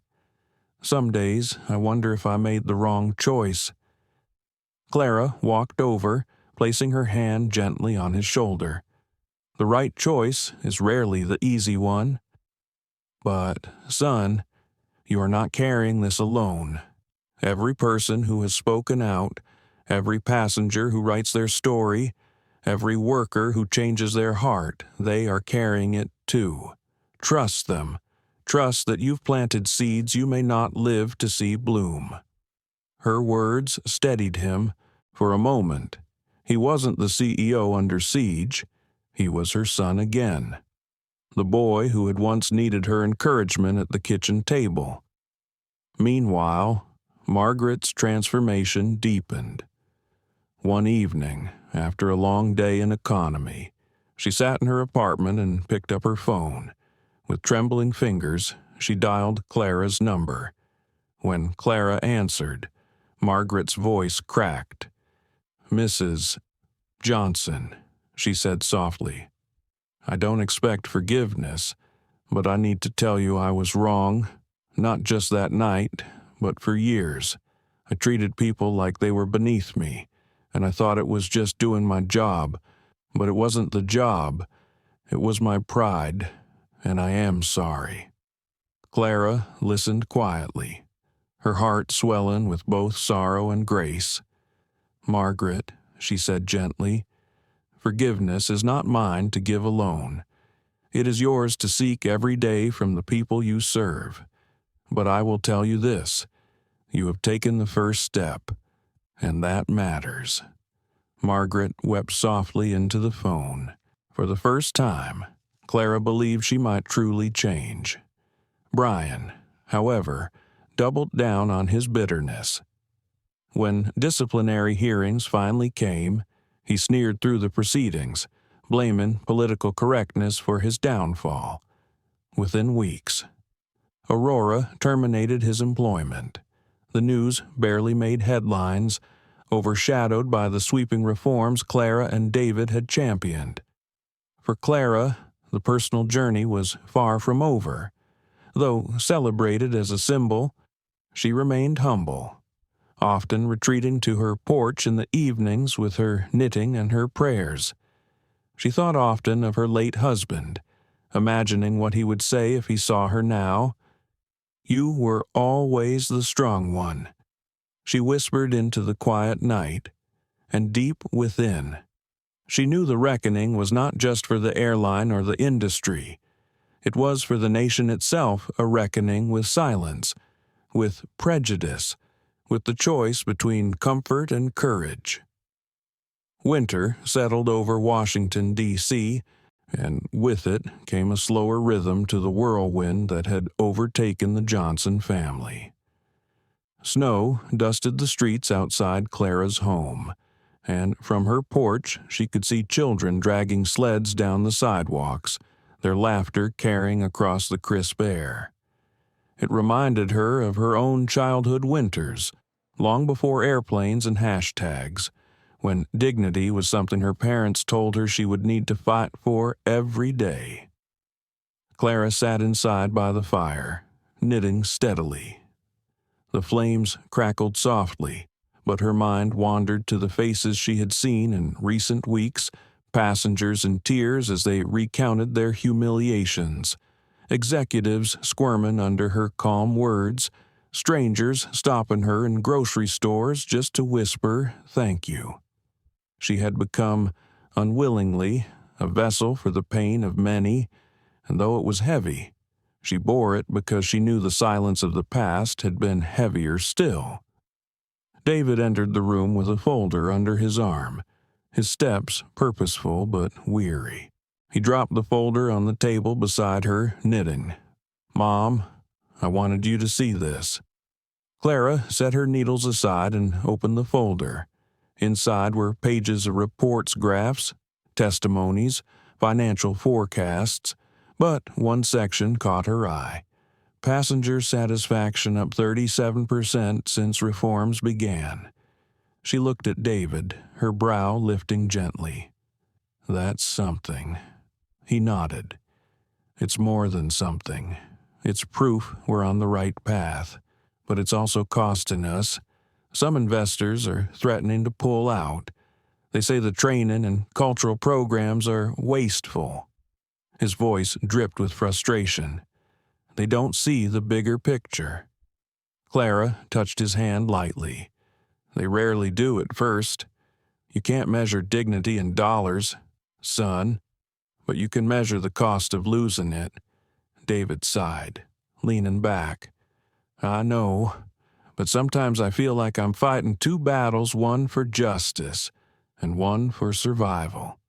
"You are," Clara said softly, "but you're not fighting alone." Across town, Margaret sat at a diner, her coffee cooling as she stared out the window. She was off duty, but her mind was restless. For weeks, she had served in economy, carrying bags, listening to complaints, smiling at passengers who barely looked at her. At first, she had resented it. Now, she was learning. A young mother with 2 children had thanked her profusely for helping with luggage. An elderly man had taken her hand and said, "Thank you for treating me like I matter." Each small moment chipped away at the wall she had built around herself. Sophie slid into the booth across from her, unannounced but welcome. She carried her own coffee, her eyes brighter than Margaret had seen in months. "You've changed," Sophie said softly. Margaret gave a half smile, weary but genuine. "Maybe. Or maybe I'm just finally seeing what was always there." She stirred her coffee absent-mindedly. Clara Johnson. She's been in my head every day since that flight. Not her anger. She never raised her voice, but her steadiness. I keep asking myself if I could have stood like that, and the answer scares me. Sophie nodded, her gaze lowering. I wasn't steady. I was silent. Margaret reached across the table, placing her hand lightly on Sophie's. We were both silent, in different ways. But maybe it's not too late to find our voices. Their conversation lingered, two women reshaping themselves in the shadow of a woman they had once tried to diminish. Meanwhile, Brian raged. Termination had not humbled him. It had embittered him further. He appeared on small podcasts and fringe news shows, railing against cancel culture and painting himself as the victim.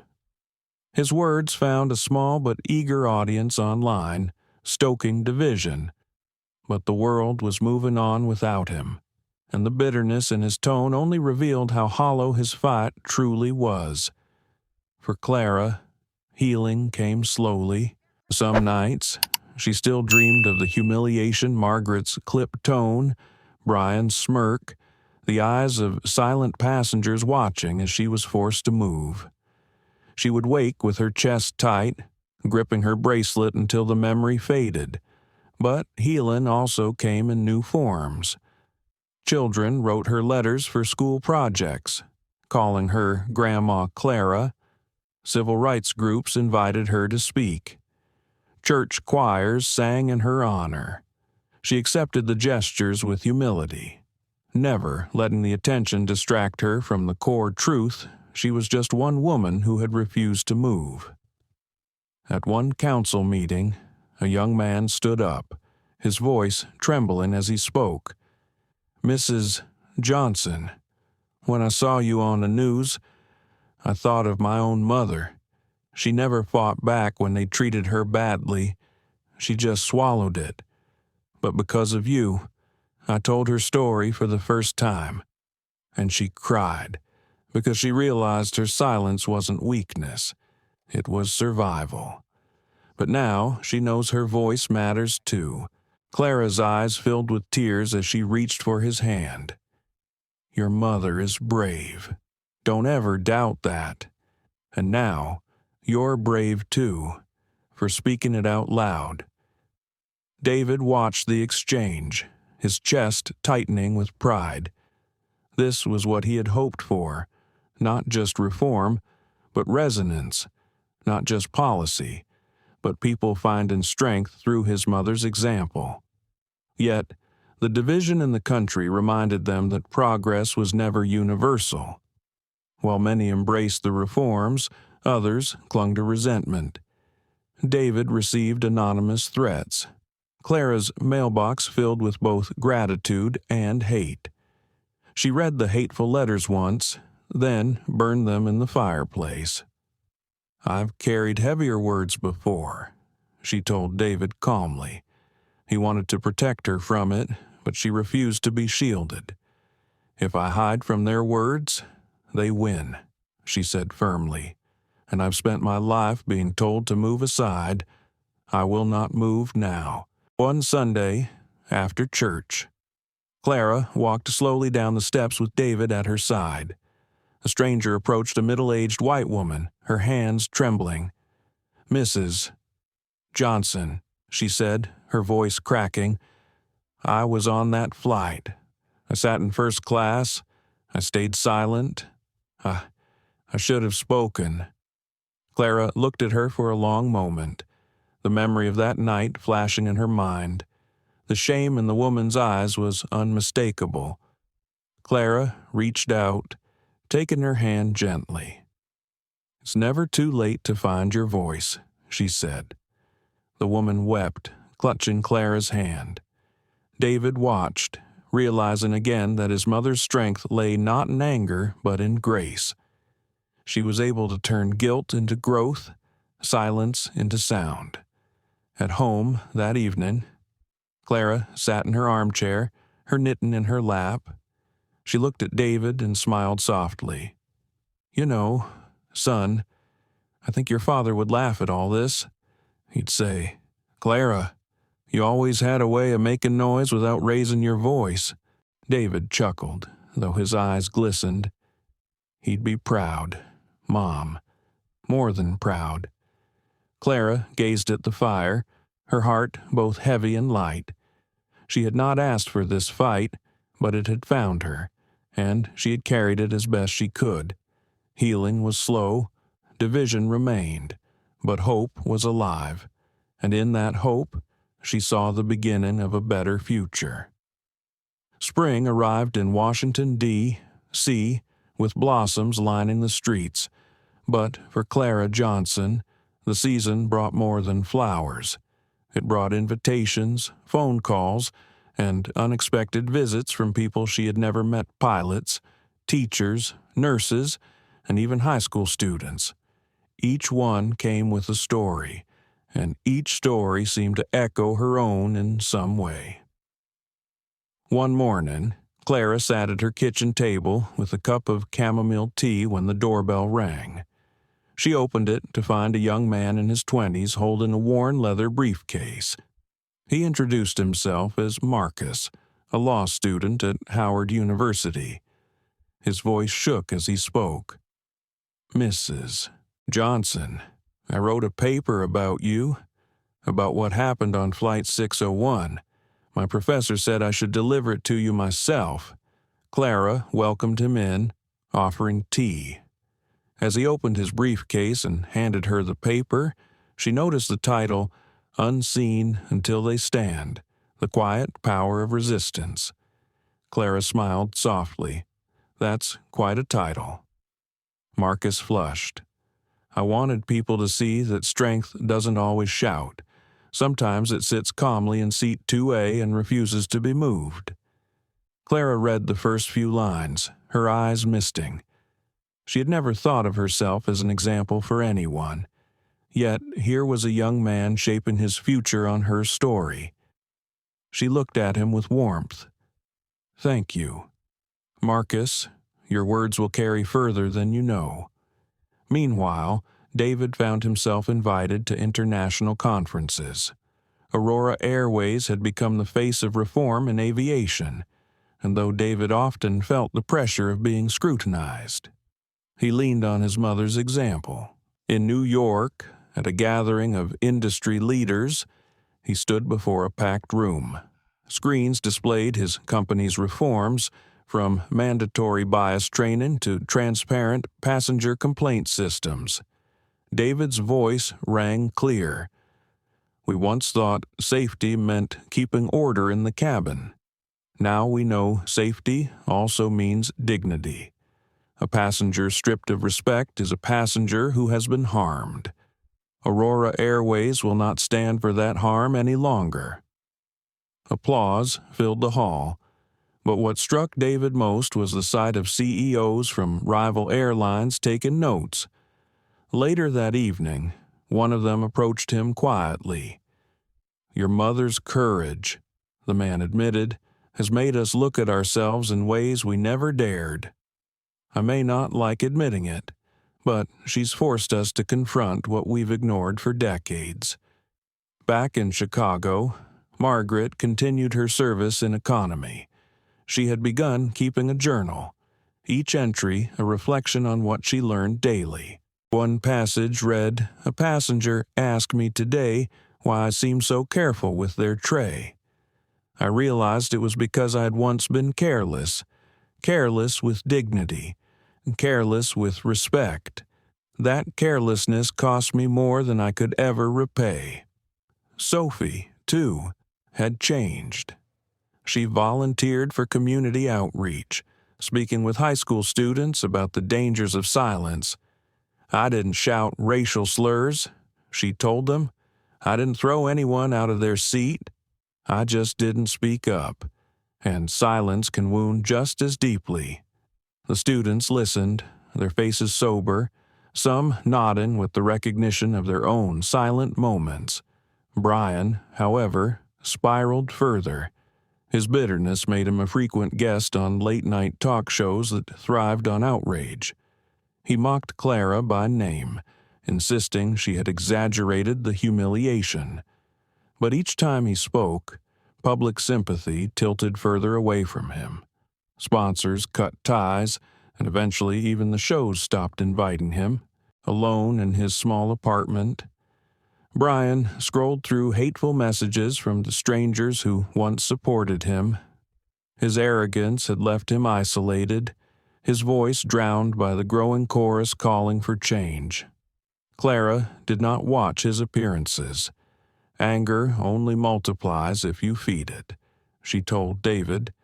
Instead, she chose to attend church meetings and community forums where ordinary people shared how her story had emboldened them. At one forum, a teacher said, "When my student was mocked for her hair, I thought of you, Mrs. Johnson. I stood beside her instead of brushing it off. That moment changed both of us." Clara smiled, humbled. Then all of this pain has not been in vain. One evening, David invited Clara to attend a special ceremony at Aurora's headquarters. The lobby buzzed with employees, reporters, and community leaders. On the stage hung a new banner, Aurora Airways Dignity in the Skies. As Clara was escorted to the front, murmurs rippled through the crowd. Many employees had never met her in person. David stepped forward, microphone in hand. "Ladies and gentlemen, today we honor the person whose quiet strength forced us to change. Not a board member, not a politician, but my mother, Clara Johnson." The room erupted in applause. Clara rose slowly, her bracelet catching the light as she walked. She stood before the microphone, the weight of countless eyes upon her, and spoke softly but firmly. "I am no hero. I am a mother, a widow, a woman who simply wanted to sit in the seat she had paid for. What happened to me was not unique. It happens every day in ways big and small. But if my story has opened your eyes, then let it also open your hearts, because policies and training mean little without compassion." The room fell silent, every word sinking deep. Clara continued, "I do not want revenge. I want reflection. I do not want punishment. I want progress, and I believe each of you can carry that forward. Not because your company tells you to, but because your conscience does." When she stepped down, tears glistened in the eyes of many employees. Even hardened executives wiped at their faces discreetly. David hugged her tightly, whispering, "You've done more tonight than I could ever do in a lifetime." The ripple of her words spread beyond the walls of Aurora. Within weeks, other airlines launched similar initiatives. Newspapers ran headlines like "From Humiliation to Hope, the Woman Who Changed Aviation." Clara's face, once just another in the crowd, now appeared on magazine covers and advocacy campaigns. Still, she remained grounded. "I don't want fame," she told her pastor. "I want fairness." At home, she tended her garden, watered her roses, and sat on her porch as neighborhood children played. Yet she knew the ripples were still moving outward. A letter arrived one morning from a flight attendant at another airline. "I once treated a passenger the way Margaret treated you. I've carried that shame for years. Your story gave me the courage to confess and change. Thank you." Clara folded the letter and placed it beside Marcus's paper. She'd begun collecting these tokens of change, storing them in a small wooden box. She called it her box of voices. Late one night, as she added another letter, David stopped by after a long day. "Mom, why do you keep them all?" Clara smiled faintly. "Because one day, when I'm gone, I want you to remember that change doesn't come from titles or money. It comes from ordinary voices refusing to stay silent." David sat beside her, placing his hand over hers, and your voice was the first. Clara shook her head gently. No, son. Mine was just the echo of all the voices that were silenced before me. I only made sure it was finally heard. The ripple continued, unseen but unstoppable, spreading across skies and hearts alike. Summer swept into Washington, D.C., thick with heat and restless energy. Aurora Airways had just announced its most ambitious plan, yet a scholarship program for underrepresented youth to pursue careers in aviation and aerospace. The program was set to launch at a national education summit, with Clara Johnson invited as guest of honor. Clara sat in her living room the evening before the summit, the soft hum of cicadas floating through the open window. Her bracelet glinted faintly in the lamplight as she turned it around her wrist, lost in thought. She had faced reporters, boards, and entire auditoriums. But the idea of speaking before thousands of young people made her chest tighten. These were the very faces of the future, and she feared letting them down. David entered quietly, sensing her unease. You've faced harsher rooms than this. Mom. Remember the board meeting. The silence you broke. Clara smiled faintly. Yes, but that was a room of people who needed waking up. Tomorrow will be a room full of people already awake. What if I can't give them enough hope to keep them standing? David knelt beside her chair, his hand resting over hers. Mom, you don't have to carry all the hope. You just have to light it. They'll carry the rest. The next day. The convention center pulsed with anticipation. Banners stretched across the lobby, Aurora Scholarship opening the skies to everyone. Young men and women filled the seats, many clutching notebooks, their faces a mix of nerves and excitement.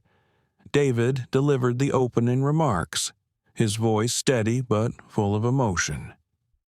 We once thought change meant rewriting policy, but real change means rewriting possibility. Today, we begin building pathways for those who've been told the sky wasn't theirs to touch. When Clara took the stage, the crowd rose in applause. She walked slowly to the microphone, scanning the sea of young faces, each one reflecting a story not yet told. I am here today, not because I wanted to be. She began softly. I am here because I refuse to be moved from my seat. That refusal became a story, and that story brought me here. But I want you to know my story is just one of many. Each of you carries one too. The silence in the room was thick, the kind of silence that leaned forward, waiting. Clara continued. Some of you have been told no before you even asked. Some of you have been doubted simply for how you look, where you come from, or what your name sounds like. But listen to me, your worth is not up for negotiation. The seat you earn, the dream you build, is yours. A young girl in the front row wiped tears from her eyes. Clara noticed but pressed on, her voice steady. This scholarship is not a gift. It is a bridge you will walk across with your own strength. Aurora is not giving you wings, you already have them. We're simply opening the sky. The room erupted in applause, some students standing, others clapping with trembling hands. David felt his throat tighten as he watched his mother step back, her presence filling the space without a single raised note of anger. She had lit the fire, and it burned brightly. But not everyone celebrated. Outside the summit, protesters gathered, holding signs that read merit, not handouts, and stop playing identity politics. Reporters swarmed the scene, cameras capturing the division.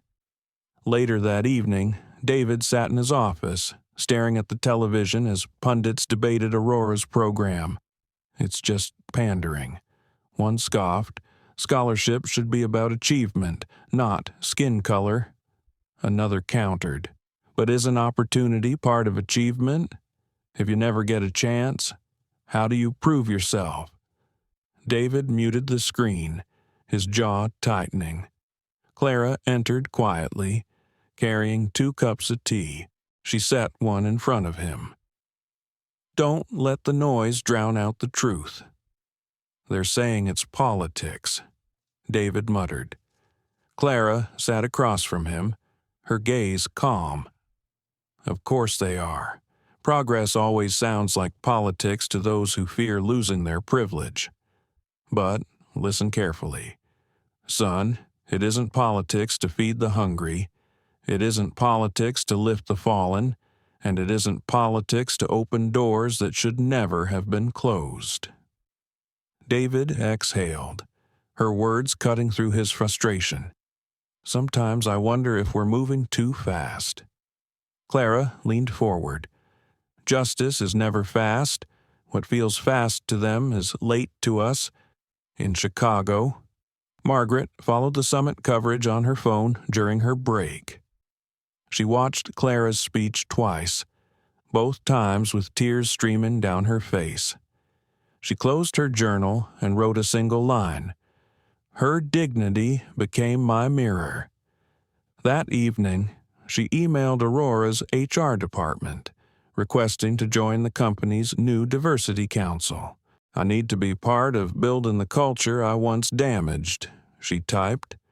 It was the first time she had used the word need instead of want. Sophie, too, had been watching. She had begun mentoring young recruits at the airline, telling them her story honestly. "Don't make my mistake," she told them. "Silence may feel safe, but it leaves scars you'll carry longer than you expect." Her vulnerability surprised her colleagues, but it also drew them closer. Even Brian, bitter and marginalized, saw the summit news on his phone. He scoffed loudly, tossing it aside, but when the room went quiet, he stared at the ceiling, a pang of something unfamiliar tugging at him. Regret. He buried it quickly, telling himself it was weakness, yet, deep down, he knew it was the truth pressing in. The summit made national headlines. Newspapers featured Clara's words beside photos of cheering students. Commentators called it the turning point of Aurora's cultural revolution. Civil rights groups praised the initiative, while critics doubled down, fueling debates across dinner tables and social media feeds. For Clara, the noise mattered less than the quiet moments afterward.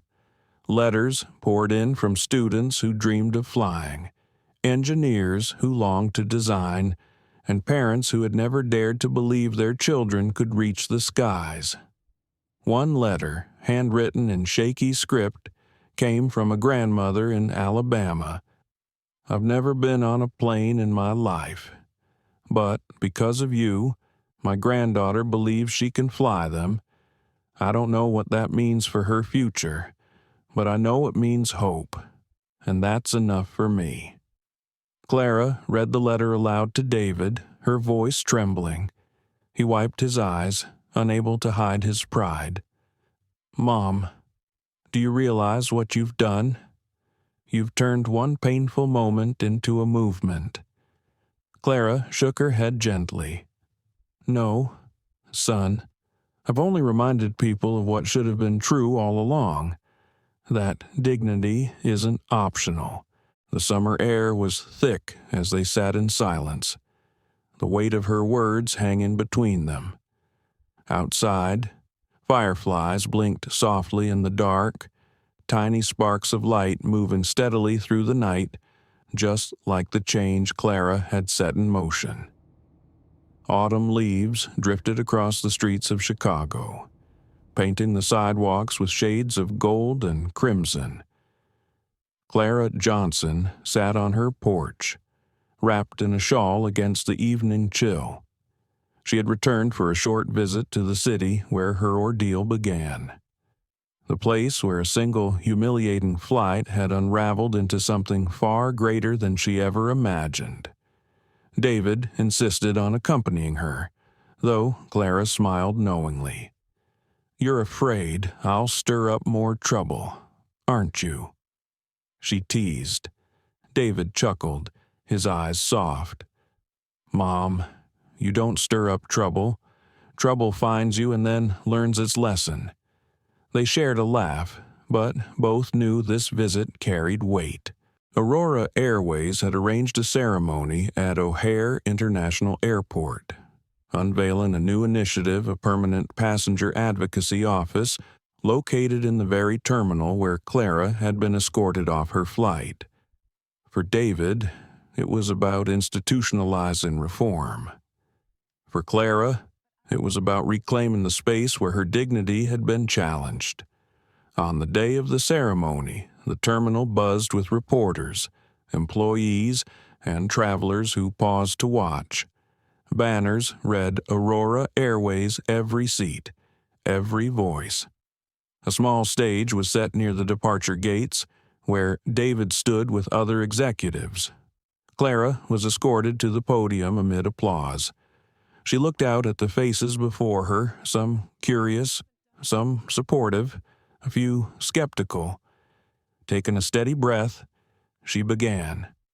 "This place," she said, her voice low but firm, "was once the setting of my humiliation. Today, it becomes the setting of our healing. I was told I didn't belong here, but every person who passes through these doors belongs. No seat, no service, no space in this sky should ever be denied because of prejudice." She paused, letting her words settle. "This office will not erase what happened to me, but it will ensure that when dignity is challenged, there will be accountability. And that, I believe, is a beginning." The room erupted in applause, and Clara stepped back, her eyes shimmering with tears she would not let fall. After the ceremony, as she walked through the terminal with David, travelers stopped to thank her. A mother whispered, "Because of you, I don't fear flying with my children anymore." A young man clasped her hand, saying, "I'm training to be a pilot. You made me believe I belong in the cockpit." Each word lifted her heart, but also deepened her awareness of the responsibility she carried. This wasn't just about her story anymore, it was about all the stories that had been silenced. Later that evening, Clara and David visited a small cafe near the airport. It was quiet, the clinking of cups and low murmur of conversation filling the air. David leaned across the table, his expression thoughtful. "Mom, sometimes I wonder, have we really changed the world, or just nudged it a little?" Clara smiled gently. "Change doesn't come in leaps, son. It comes in steps. We've taken one. Others will take the next." She sipped her tea, then added, "The important thing is, we've shown that silence is not the only choice." Across town, Margaret prepared for her first official meeting as a member of Aurora's Diversity Council. She stood in front of her mirror, smoothing her uniform. The reflection staring back was not the same woman who once dismissed passengers with a cold glance. She carried the weight of shame, but also the seed of redemption. Tonight, she would face colleagues she once considered beneath her, and she would listen instead of command. Sophie, too, was moving forward. She had enrolled in evening classes, determined to study sociology and perhaps one day become an advocate for systemic change beyond the skies. Her nights were long, balancing work and study, but her heart was lighter. She often thought of Clara's steady presence as her compass. Brian, however, faded into obscurity. His name was no longer in headlines, his voice no longer amplified.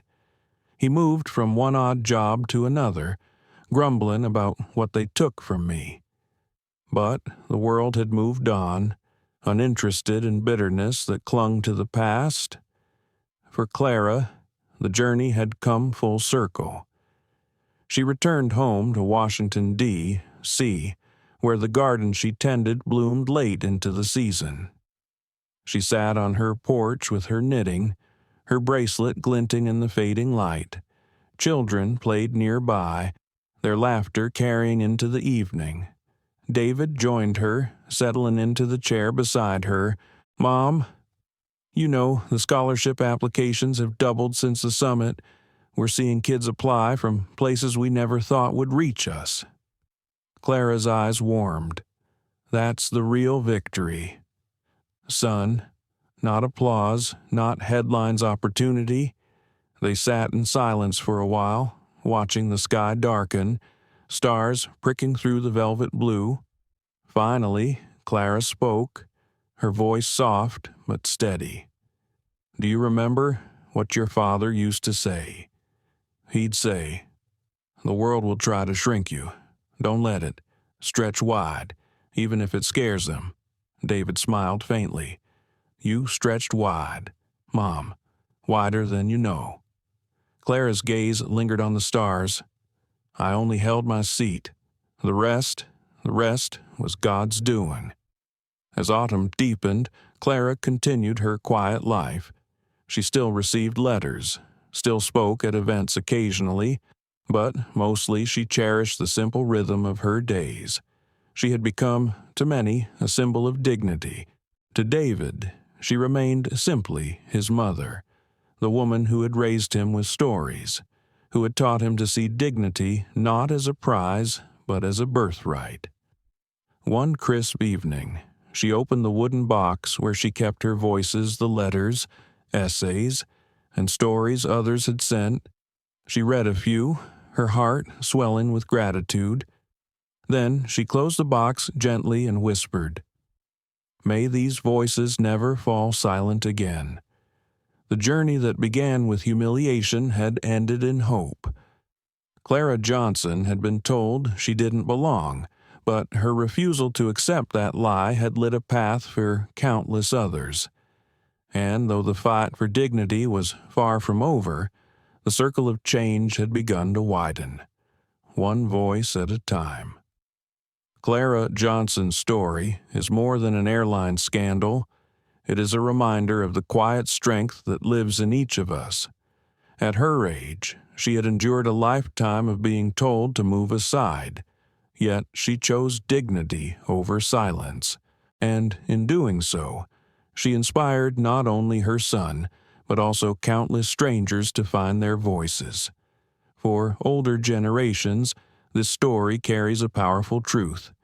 Your experiences are not behind you. They are the foundation of change. Clara didn't fight with anger, she stood with grace.